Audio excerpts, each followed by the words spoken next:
Hi అండి, బాగున్నారా అందరూ? ఈరోజు మేము వెల్లుపురం నుంచి బస్సులో ప్రయాణించి ఎర్లీ మార్నింగ్ 4 o'clockకి అరుణాచలం చేరుకున్నాం. ఫ్రెష్ అప్ అయ్యి రాజగోపురం దగ్గర వెళ్ళి దీపం వెలిగించి కొబ్బరికాయ కొట్టి పరమశివుని ఆశీర్వాదాలు తీసుకుని గిరి ప్రదక్షిణాన్ని ప్రారంభించాము.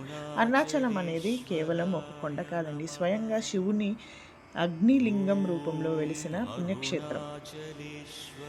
శివుడి అనుగ్రహం లభించి భక్తుల విశ్వాసం.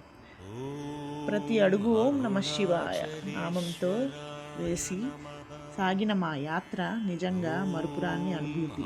గిరి ప్రదక్షిణ దర్శనం, పవిత్ర అష్టలింగాల ఆలయం, అలాగే మా పూర్తి ఆధ్యాత్మిక ప్రయాణాన్ని ఈ వీడియోలో మీతో పంచుకోబోతున్నాం. కాబట్టి మా ఛానల్ ఫాలో అవ్వండి, సబ్స్క్రైబ్ చేసుకోండి. Bye, see you in the next video. Hara Hara Mahadev.